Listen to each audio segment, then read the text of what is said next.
Hey fam, welcome back to the 10 Star. So we are back again with another video and recently हमने जैसे मुनावर की हमने थग life करी थी तो हमारे एक्सप्लोर पेज पे ये आज वीडियो आई। मुझे लग रहा है शायद अभी कल या परसों वाले एपिसोड में आई होगी लॉकअप के कि मुनावर ने उनकी माँ का सीक्रेट मतलब स्टोरी सुना के सबको मतलब स्टोरी सुनाई। तो बेसिकली ये वीडियो देखते हैं कैसे कि कौन सा ऐसा सीक्रेट था जो रिवील हुआ है एंड ऑल्दो थग लाइफ करने वाले थे बट वीडियो ये दिख गई तो ये कर रहे हैं। लेट्स बिगिन, देखते हैं वीडियो कैसे। बट वीडियो स्टार्ट वीडियो कैसे, अगर आप चैनल पे नए हैं और अभी तक सब्सक्राइब नहीं करा तो सब्सक्राइब कर देना, ऐसी और वीडियोस आती रहेंगी। Let's begin. एक चीज़ क्लियर करनी थी मुझे। जब मैं यहाँ पे आया मैंने ये सोच लिया था कि मैं आज सीक्रेट रिवील करूँगा। मैंने साइशा को भी देखा और बोला कि I am gonna do this, Anjali को भी बोला I am gonna press it. जब मैं मुड़ा मुझे लगा काउंट नहीं आया है, 1 फिनिश नहीं हुआ है, तो हेजिटेशन में कि मैं कहीं आपके बोलने से पहले ही ना दबा दूँ, तो that why I stop. I don't mind अगर मुझे अभी ये रिवील करना पड़े, इरिस्पेक्टिव कि मैं सेव हो या ना हो, I am ready to reveal it. मैंने ये कुछ बड़ेपन में या ये सोच कर ये रोक दिया है, तो आई डोंट माइंड अगर मैं सेफ नहीं भी होता। मैं ये चाहता हूँ रिवील करना इफ यू अलाउ।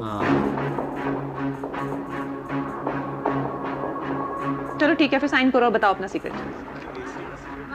साइन करो। एक बार दोबारा सोच ले प्लीज।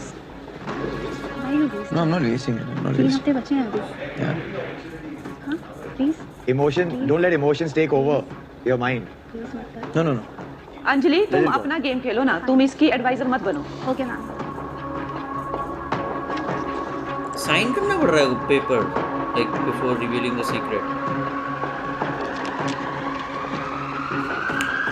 Oh, कुछ The reason मैं चाहूँगा ये चीज़ बताना, बिकॉज ये चीज़ छोड़ नहीं पा रहा हूँ मैं बहुत वक्त से। ये चीज़ ना मुझे छोड़ रही है।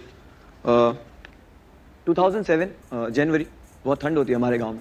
तो मुझे याद है सुबह कुछ 7 बजे का वक्त था। मेरी दादी ने मुझे उठाया और मुझे बोला कि जल्दी उठ, और तेरी मम्मी को कुछ हो गया, उसको हॉस्पिटल लेके गए। और मैं एकदम उसमें उठा एंड बोले जल्दी भाग जल्दी भाग। सुबह 7 बजे का वक्त था और घर से हॉस्पिटल 10 मिनट रनिंग है, तो 10 मिनट तक मैं भाग के हॉस्पिटल पहुंचा। मैं जैसे ही हॉस्पिटल पहुंचा तो इमरजेंसी वार्ड से मॉम को बाहर लेके आ रहे थे एंड शी वॉज स्क्रीमिंग। अपने पेट पर हाथ रखा हुआ था और शी वॉज स्क्रीमिंग। तो मैंने, बड़े पापा थे, बड़ी अम्मी थे, डैडी थे, बहन थी, तो मैंने पूछा क्या हुआ क्या हुआ। तो बोले पता नहीं, इनको अचानक से पेट में दर्द हो रहा है। तो उनको लेकर इमरजेंसी वार्ड में दिखाया, उनको कुछ दिया, उनको फ़र्क नहीं पड़ा। तो उनको सिविल हॉस्पिटल, जैसे बड़े हॉस्पिटल होते उसमें भी बहुत दूर जाना पड़ता है स्ट्रेचर लेकर, तो लेकर उनको गए, वार्ड में डाला। और समझ नहीं आ रहा, डॉक्टर आ रहे ट्रीट करे, क्या हुआ। बोले पता नहीं, अचानक से पेट में ये हो रहा है। मैं थोड़ा डरा हुआ था, मैं बस वहाँ खड़ा हुआ था। वहाँ पे एक नर्स है जो मेरी मॉम की बहन की बेटी है, तो वो नर्स आई हमारे पास और वो भी देखने लगी। बोले क्या हुआ मम्मी को, ये वो। हम लोग बोले कुछ नहीं। तो उतने में मेरी बड़ी अम्मी जो थे उन्होंने मुझे साइड में ले जाके बोला कि तेरी मॉम ने एसिड पी लिया है। तो मैं उस वक्त बोला कि तो बोल क्यों नहीं रहे ऐसा। तो बोले ऐसा बोलेंगे तो हम सब प्रॉब्लम में आ जाएंगे। लाइक नहीं, मैं भाग कर, वो जो मेरी खाला की बेटी थी वो, उसको जाके मैंने बताया कि सुनो ऐसा हुआ है। तो she was very shock. She was like कि ये पहले क्यों नहीं बताया, उसका ट्रीटमेंट होता है तुरंत, वो दूध दिया, कुछ चीज़ें होती है। तो जैसे ही पता चला उनको डाला ऑब्जर्वेशन में, फटाफट सारे डॉक्टर्स आए, ये आए वो आए। ये सुबह 7 बजे से लेकर दोपहर में 2 बजे तक चल रहा था। 2 बजे तक जुम्मा का दिन था। I remember I am holding her hand. सब लोग जमा हो गए थे, बहुत सारे लोग, पूरा मोहल्ला था हॉस्पिटल के बाहर। बट मुझे पता नहीं था कि क्या होने वाला है। आई वॉज वेरी ओके कि अभी हो जाएंगे ठीक, अभी ठीक हो जाएंगे वो। एक मोमेंट आया जिसमें डॉक्टर ने आपस में बात करी, मैं देख रहा था उनको, और उन्होंने बोला कि तू हाथ छोड़ दे। तो मैं बोला हाथ क्यों छोड़ूं। तो बोले हाथ छोड़ दे। मेरे को ज़बरदस्ती हाथ छुड़वाया, तब मुझे पता चला कि उनकी डेथ हो गई है। मुझे वहाँ से लेकर निकाला। आज भी मुझे ऐसा लगता है कि अगर मैं जाग रहा होता या उस दिन जब मैं रोज़ मेरी अम्मी के पास सोता था, उस रात में जस्ट बिकॉज मुहर्रम थी और कुछ फेस्टिवल टाइप था, तो मैं नीचे दादी के पास सो गया था। तो अगर मैं वहाँ होता और जल्दी पहुँचता तो वो चीज़ बच सकती थी। द सेम टाइम मैंने रियलाइज़ किया कि डॉक्टर पोस्टमार्टम में बोले कि इस औरत ने 7-8 दिन से खाना नहीं खाया और ये उनके पेट में कुछ नहीं है, उनका पूरा सब बॉडी का सिस्टम बहुत बुरे लेवल पे है। तब जाके सब चीज़ें रियलाइज़ हो रही थी कि एक 22 साल का एक मैरिज लाइफ उनका बिल्कुल खुश नहीं। पूरी लाइफ, पूरा बचपन मैंने अपनी माँ को मार खाते हुए देखा, या पूरा बचपन मैंने अपने घर में सिर्फ झगड़े देखे। और उसके दौरान हम इतने छोटे थे कि मॉम, वो जो यहाँ पे जो टास्क आते हैं ना, वो चक्री वाला, पापड़ वाला, वो सब मेरे को मेरी मॉम की इसलिए याद दिलाते क्योंकि मेरी मॉम घर चलाती थी ये सब करके। डैड अपनी ही दुनिया में थे मस्त, वो अपना ही सब करते थे। तो आई रिमेंबर वो चक्री बनाना मेरे को इसके लिए आता है क्योंकि मैं बनाता था। पापड़ बनाते थे वो हम बेचने जाते थे। तो ये मॉम करती थी और डैड का लाइफ एकदम अलग ही था, डैड दादी सबका अलग था, उनको उतना इज्जत कभी नहीं मिली उस घर में मॉम को, ऐसी लाइफ वो जी रही थी।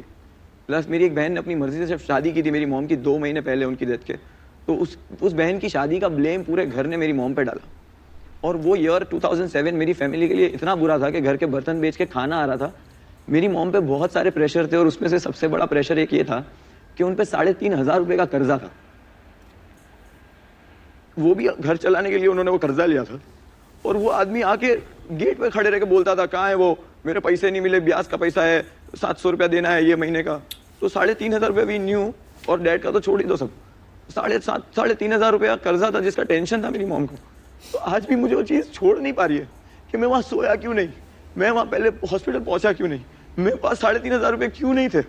आज अगर मैं आज इतना पैसा कमा रहा हूँ या कहीं से भी पैसा आ रहा है, उस पैसे का क्या फ़ायदा कि वो जब इस्तेमाल ही मेरे को नहीं आ रहा, मेरे दिल से दिमाग से ये चीज़ नहीं जा रही कि कोई एक रीज़न नहीं था कि उन्होंने ये डिसीजन लिया।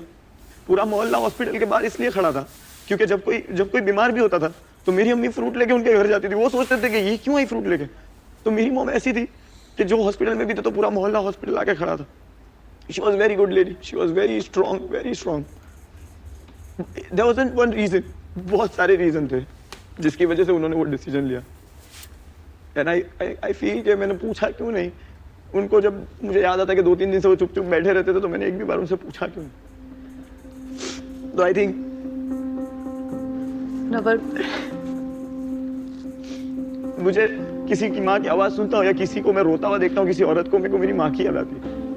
The reason I don't like fighting, the reason I don't to fight with anyone, मेरा पूरा बचपन झगड़े देखते हुए गुजरा है। मुझे नहीं चिल्लाना।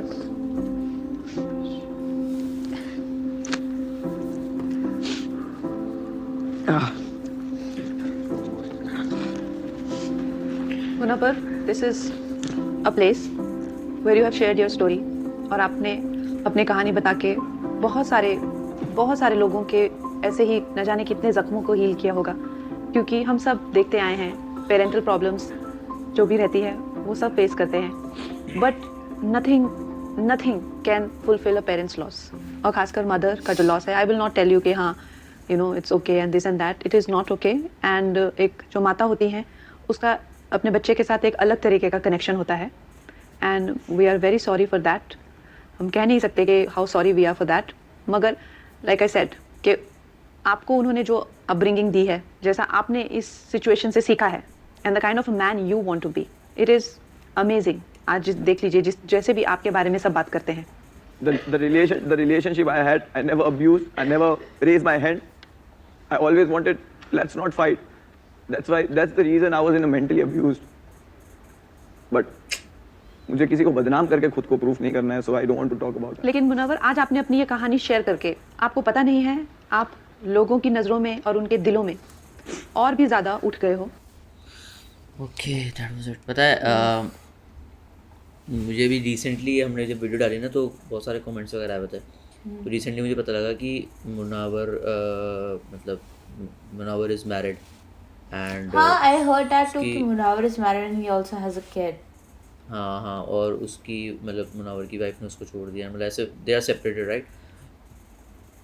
तो अब जैसे मुनावर ने स्टोरी शेयर करी and I am damn sure अगर कोई ऐसा कुछ भी फील, मतलब अगर कोई ऐसा देखता है ना पेरेंट्स के साथ, तो वो ऐसा तो हो नहीं सकता, क्योंकि अगर उसको वो खुद राइट कि उसको खुद पता है कि वो मतलब कि वो चीज़ सही नहीं थी, लाइक मेरे डैड ठीक सही नहीं थे, तो उसको ये पता है कि मुझे ऐसा तो नहीं बनना। बट तब भी अगर सोचो मतलब तब भी उसकी खुद की लाइक मैरिज सक्सेसफुल नहीं हुई। ही वॉज सो, मैं बोलूँगा अनलकी बोलूँ, क्या बोलूँ मैं, तो कि मे बी अब क्या बोलूँ, मतलब I don't have any words. He is unfortunate, just that's it in this case, ठीक है। जब कोई फर्स्ट हैंड ऐसी चीज़ें देखता है ना, it really changes a kid, specially a kid, क्योंकि जो बच्चे होते हैं ना ऐसे इंसिडेंट्स के बाद काफ़ी उनका जो एक मेंटल लेवल होता है, it's not, they are not a kid any more. जब कोई ऐसी चीज़ें एक्सपीरियंस करता है, इट इज़ होता है ना लाइफ टर्निंग, वो एक चीज़ उनकी हमेशा एक वो रहती है everything goes back to that point. It was really that was it. तो मतलब मुनावर, मैंने ये पढ़ा, मुनावर ने बोला था आसान है क्या मुनावर होना, तो इट इज़ सो ट्रू कि मतलब अगर बंदे ने इतना Not कुछ easy. देखा है तो it's not easy. yes, definitely. So but ये secret but it's I don't really know, बताना. what is one thing is कि he became a better man out of it. Yes, he is a strong man. He's a strong man, just like his. अगली video कोई ऐसी नहीं serious वाली नहीं करनी, हंसाने वाली करेंगे जिसमें मुनावर भी हंस रहा हो Thug एंड साथ life. में हम भी हंसे. Yes. यस, बाकी वीडियो खत्म करते हैं. Yep. आप फॉलो कर सकते हो हमें Instagram, Facebook, Twitter And just remember one thing: you have to grind to shine. Take care. Bye bye. Take care, bye bye.